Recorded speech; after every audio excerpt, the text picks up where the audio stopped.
What's going on, everybody? I'm Johnny Brook. Welcome back to another Crafted Workshop video. In today's video, I'm going to show you how I made this epoxy and scrap wood bowl. It's a super simple project, great kind of beginner turning project, but I think the results look awesome. I love working with epoxy like this. I think it is just so cool looking, and I really want to do more of this in the future. So hopefully you guys enjoy this one. Let's go ahead and get started with the build. I started this project with this popcorn bowl from the dollar store, and this bowl was just about the exact size I was looking for and was perfect for a mold for this project. Next, it was time to raid my drawer of random scrap cutoffs, and these have been in this drawer forever. Most of them are really too small to do much of anything with, but they were just about perfect for this project. Instead of cutting some of the pieces into smaller chunks, I figured breaking them apart would look pretty cool when they were suspended in resin. And Peter Brown did an awesome secret wood bowl where he broke off pieces, and I thought I would try something kind of similar. He broke his pieces across the grain, which requires a lot of work as it turns out. So I just broke them with the grain to save some energy, but they still looked pretty cool. Next, I needed to create a waste block, which would serve two purposes. First, it would take up extra volume in the bowl, which would save a lot of money in wasted epoxy. And second, it would give me a place to mount a worm screw so that I could mount the bowl on the lathe after the epoxy pour. I cut a few pieces of scrap pine and glued them together, drilled a hole in the center for the worm screw, then cut off the corners, although that wasn't really necessary in retrospect. Next, I filled the bowl with the pieces of scrap wood, making sure they completely surrounded the waste block, and I packed them in pretty tightly, but I didn't want to go too tight and deform the plastic bowl too much. I also made sure to orient the grain direction of all the pieces in the same direction so that they were a little bit more predictable when turning later on.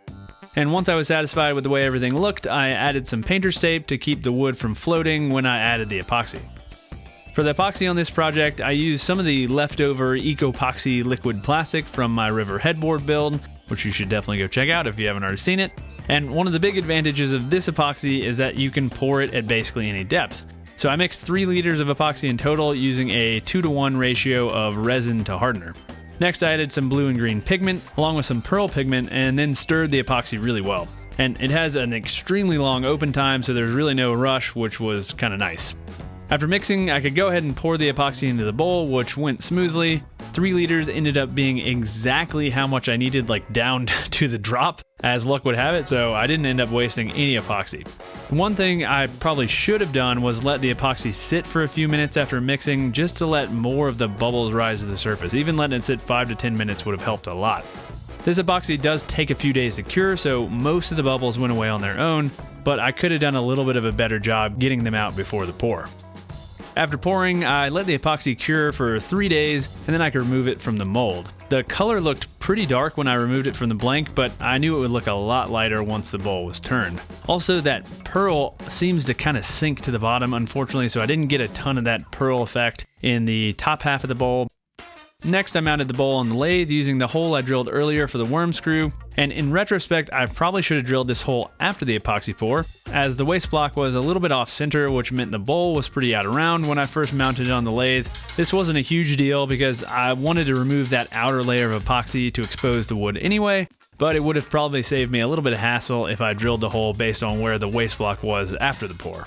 Because the bowl was so out of round, I had to start at a really slow RPM to avoid too much vibration, around 500 RPM, and epoxy is really prone to just chipping out in huge chunks at this low of speed, but I just kind of had to get through this part before I could turn the speed up. Some of the chips actually ended up cutting my finger, so I put some gaffer's tape over my pinky just to try to avoid this, and my shop looked like the set of Breaking Bad after this rough turning. There were chunks of light blue, transparent, plasticky pieces all over the place. It was pretty funny. After roughing out the outside of the bowl, I evened up the top of the bowl just to get the bowl totally balanced on the lathe, and then I could crank up the speed and start getting some nicer shavings. I also went ahead and cut a mortise into the bottom of the bowl so the bowl could be mounted to the chuck later on. With the rough shaping done, I could really start to focus on cleaning up the chip out and refining the shape of the bowl.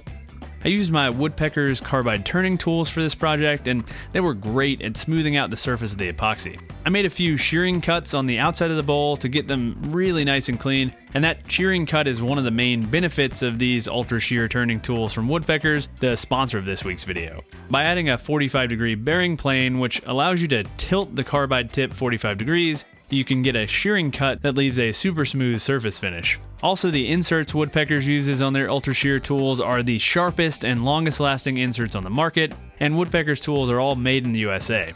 If you'd like to learn more about why Ultra Shear tools are the best carbide turning tools on the market, check out the link in the video description below, and thanks to Woodpeckers for sponsoring this week's video. With the bowl as smooth as it was going to get with turning tools, I moved on to sanding, working my way up through the grits to 600 grit. And between each grit, I wiped the surface down with mineral spirits just to remove any excess epoxy dust. I finished the outside of the bowl with a friction finish, but I ended up having to redo this later due to the bowl launching off the lathe a few times, so I'm just going to skip through this part. Once the finish was applied, I removed the bowl from the worm screw and mounted it to the lathe using the chuck. And this is where things got a little frustrating. As you can see, I almost immediately launched the bowl off the lathe after spending all that time sanding and finishing, but luckily there wasn't much damage since it was still a solid piece. I was having a pretty hard time during this process with the tool wanting to grab a lot, and I ended up launching the bowl again, but this time it did a little bit more damage. It actually cracked the rim of the bowl, which luckily I kind of stabilized with CA glue off camera, but decided it was time to stop for the day at that point so I could kind of regroup and figure out what was going on. After talking with Peter Brown, who has an awesome YouTube channel and who has turned a whole lot more epoxy than me, he advised me to turn my speed way up, which helped tremendously. He recommended somewhere between 1500 and 1800 RPM, which seemed like a good sweet spot for me. And as you can see, I was getting much better results at this higher speed, getting nice little shavings, even though I was turning mostly in-grain at this point. With my confidence back, I kept removing material until I got to the shape I wanted and a wall thickness of about ½ inch. I switched to the shearing cut again to clean up all the faces, which worked really well, especially on the epoxy, and then I could get back to sanding. I also picked up one of these sanding wheels which attach to a regular drill and speed up the process of sanding quite a bit. I moved up through the grits, going up to 600, and then switched to these sanding pads which I got from Rockler. They go all the way up to 12,000 grit and are designed for acrylic and other types of plastic. I worked my way up through the grits, wet sanding and wiping the piece down with a rag between grits before finally applying finish. I went with a simple wipe on poly for the finish on this bowl and it ended up working well, although I kind of wish I had gone with a bit of a glossier finish just because I think that would have made the epoxy shine a bit more, but I still think it turned out nice. And with the finish applied, the bowl was done.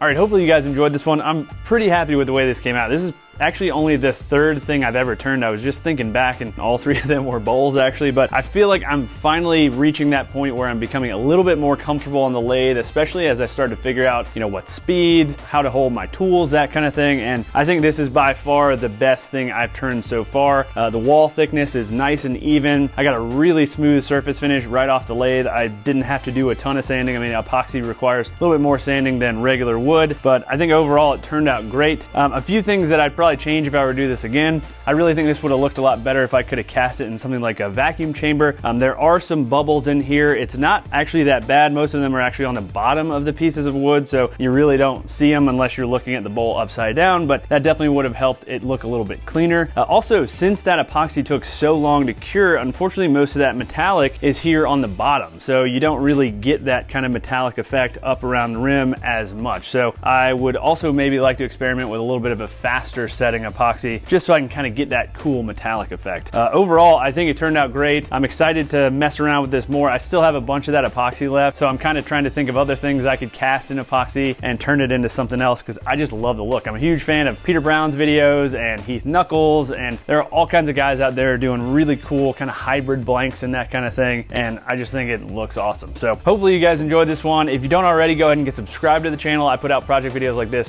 pretty much every week. Also ring that little notification bell because I've started doing more live streams, so you guys won't miss those in the future. Also, I'll have links to all the tools and materials I use in the video description below in case you guys want to build something like this for yourself, including those Woodpeckers turning tools I use, which I really liked using on this project. And last, I've added that YouTube sponsor feature to the channel. You guys can basically support me monthly. You get access to exclusive behind the scenes vlogs, exclusive live streams, all kinds of other perks. There should be a sponsor button below this video, or I'll add a link on the screen here as well. So thanks again for watching, everybody, and until next week, happy building.